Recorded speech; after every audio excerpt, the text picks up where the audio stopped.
blessed to get introduced to this industry at a time in my life where I was looking for something. You know, I was working at a go-kart track called Boomers. Some of you guys know Boomers right here. I went to the one in Irvine. And I used to work on turn 6 for Thunder Road. You know, that was my job, the only job I ever had. And on February 15th of 1996, I walked into a room just like this, almost 30 years ago. And I met some really wealthy people. My brother-in-law called me and he said, "Hey Tim, I met some really wealthy people and these guys can help us make some money." And I was thinking to myself, well, I'm making, you know, minimum wage right now. Why would I not want to make more money? So I came to an event like this and walked in, and I was a little bit taken back because like something like this, a meeting, I was like, what is this meeting all about?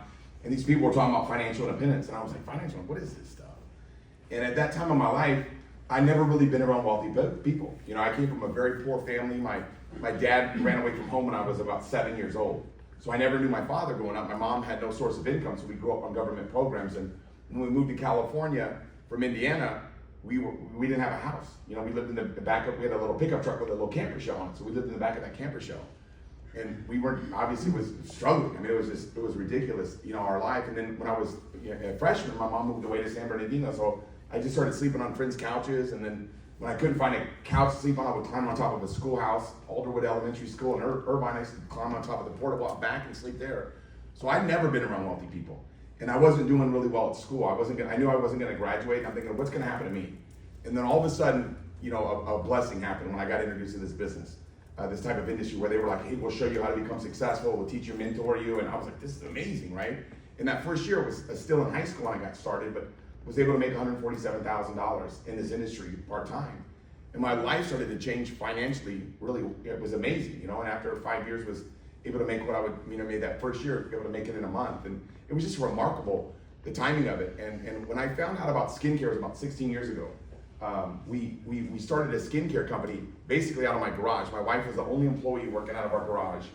And my partner and I, Chris, we went to work and we just built this company. And we ended up building a $1 billion skincare company. And about a little over 2 years ago, I sold that business and got out because I didn't like the direction they were going in. And we were about to start our own company. We were raising capital. And then my buddy Danny Bay reached out to me about this company. Danny Bay is the president of sales for Remon, and he's somebody I've got a very long history with. I met him when he was about 19 years old and had the good fortune to work with him and mentor him and teach him how to do this type of industry. And he went on to become really a legend in this type of industry. And he called me and he said, hey Tim, you know what? I want to show you these products. He goes, nobody knows how to market skincare like you. And I'm like, well, I'll take a look at it, but I'm not really interested. You know, I've got something else I'm working on. But he kept following up with me, and I kept looking at Remon. I couldn't deny how great this company was. I was like, man, this is unbelievable. But really what took me back was the quality of the products. I coach football here in Southern California. I've been doing it for the last 18 years. I coach youth football. And my boys are all spread out. My oldest is 27, my youngest is 9. So I've been coaching kids forever. And I went to football practice. I put the product on, I went to football practice, and my linebackers coach was like, hey man, your skin looks really good. And I was like, what, bro? I was like, what are you talking about? I was creeped out a little bit. I'm like, this guy, dude, what's he talking about, you know?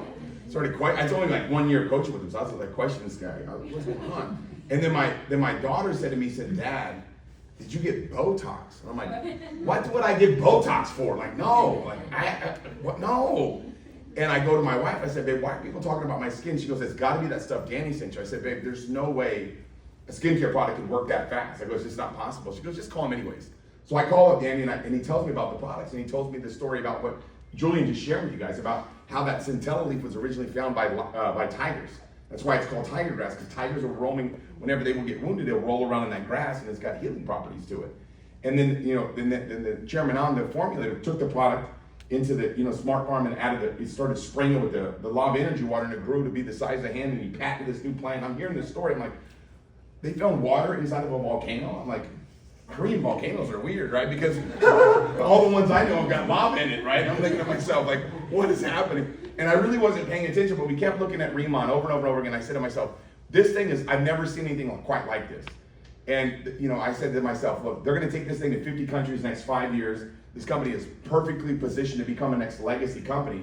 And I knew that my buddy Danny was going to do really well with it. So I was like, man, I can sit back and miss out, or I can take advantage of it. So I got started, and we got started in December, and I couldn't believe how fast this thing grew. That's what blew me away about it.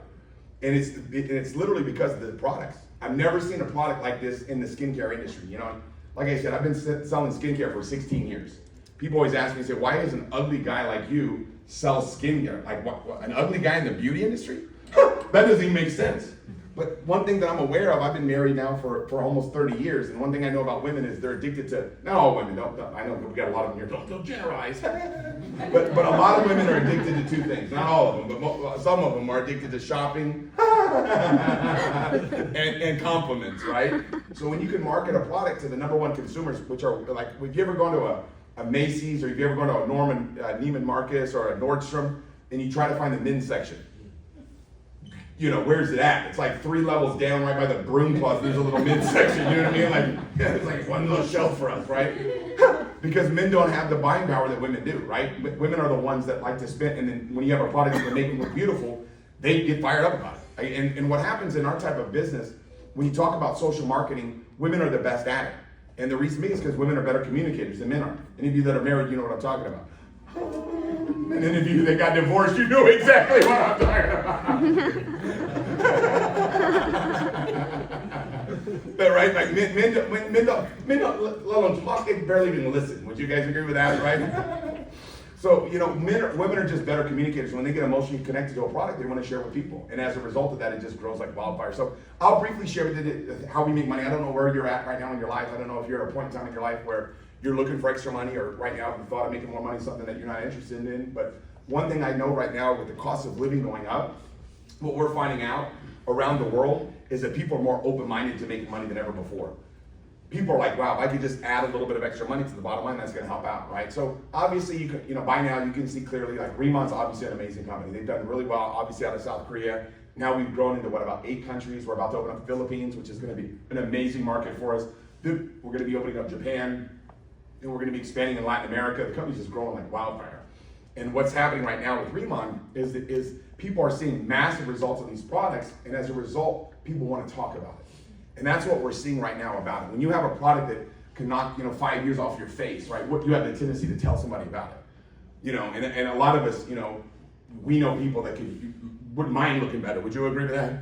Right? And some people that we know, they look so good, but they want to lock in that beauty. So whether somebody looks too good or they don't look as like they want, boom, no matter what, we got them covered. So I love the fact we got this Boda Lab hair care. I want to show you real quickly. I want to show you.